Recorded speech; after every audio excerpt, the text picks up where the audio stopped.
Bonsoir mes chers amis, quel plaisir de vous voir ici rassemblés à Montréal pour célébrer, s'il vous plaît.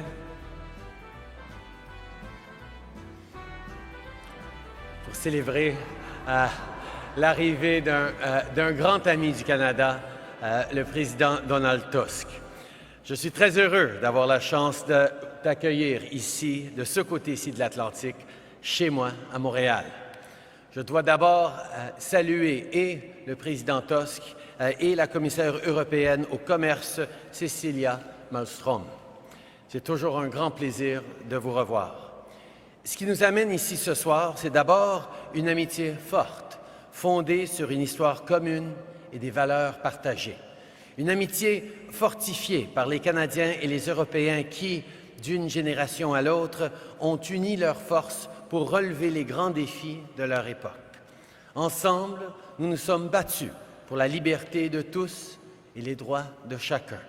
Ensemble, nous avons choisi l'ouverture plutôt que le repli, la collaboration plutôt que l'isolement, le progrès plutôt que le recul.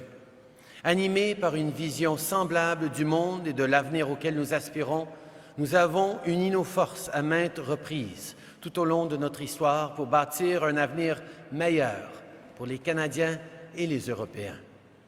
Rappelons la façon dont ce qui était alors la communauté économique européenne, le Canada et plusieurs de leurs partenaires s'étaient réunis ici à Montréal en 1987 pour s'attaquer à un défi nouveau, l'amincissement de la couche d'ozone.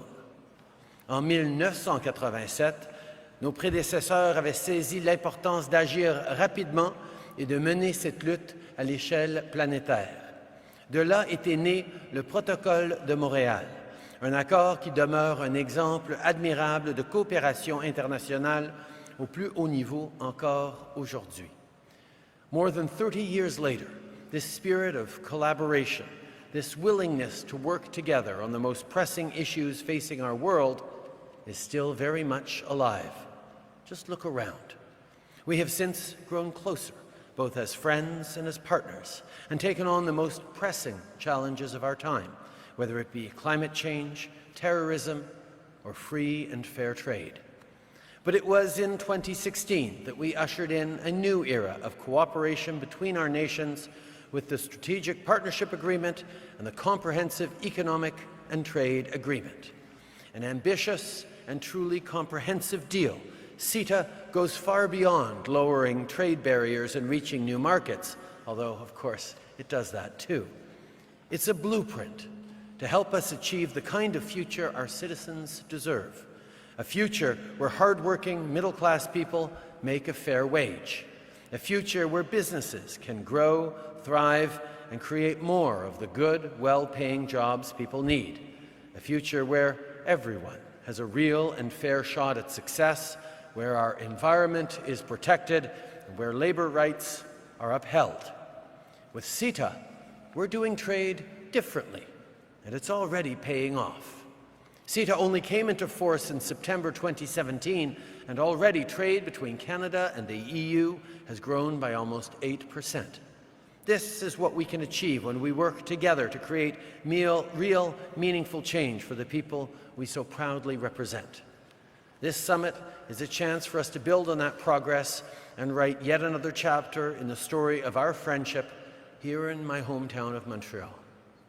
At the same time as we're going to be talking about trade and the work we need to do together, and I'm so pleased to see so many leading members of Montreal and Canada's business community who are focused on growing our businesses, creating good new jobs on both sides of the Atlantic, we're also going to be talking about the challenges that our world is facing as we face challenges to the rules-based order, challenges to multilateralism, challenges that take the form of populism and inwards looking at a time where we need to be pulling together across boundaries to work together on the great challenges of our time.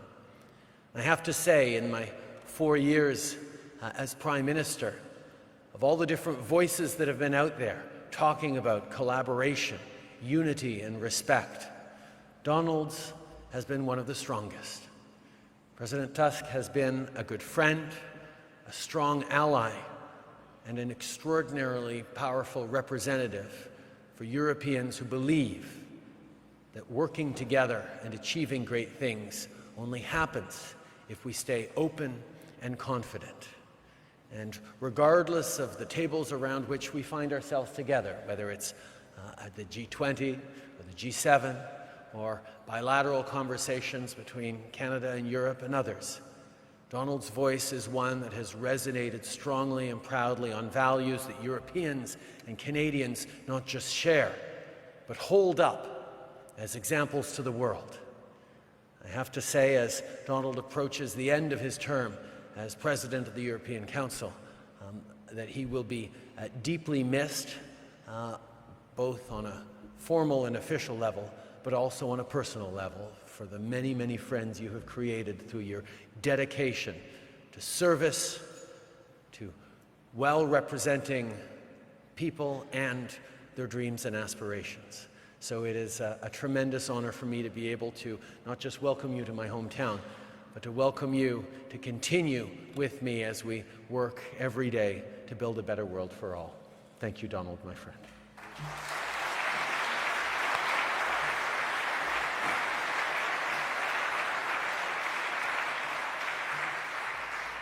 Ladies and gentlemen, it's of course a great privilege now to introduce His Excellency Donald Tusk, President of the European Council. It's always better to have your speech in your pocket. Dear friends, Mr. Prime Minister, dear Justin, first of all, thank you for this invitation and for all your kind words. I'm very glad to be here today, and of course I totally agree with your compliments. I'm sure that our relations have never been closer than now. Canada has always been our biggest transatlantic partner when one takes landmass as a criterion. But looking at the many areas where we work side by side, it is clear that you are not only the biggest, but that you have also become our closest transatlantic and not only transatlantic partner. As a great sports fan, I would like to offer you my belated congratulations on the occasion of the historic triumph of Toronto Raptors over the American Golden State Warriors. I wonder if Montreal is the best place to praise Toronto, but we Europeans were truly satisfied with this symbolic victory. We were also happy when our member state, Finland, won in the finals of the World Championship in ice hockey.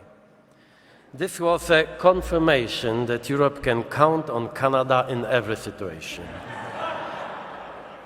Forgive me for this unintentional irony, but joking aside, we can indeed count on each other in every situation.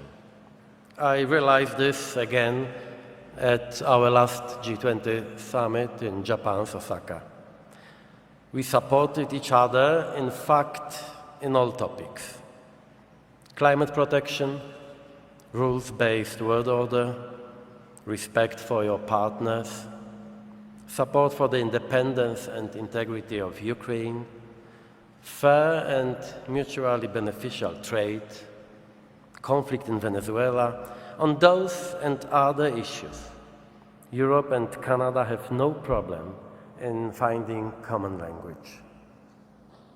Together, we demonstrate what the new global dimension of solidarity means.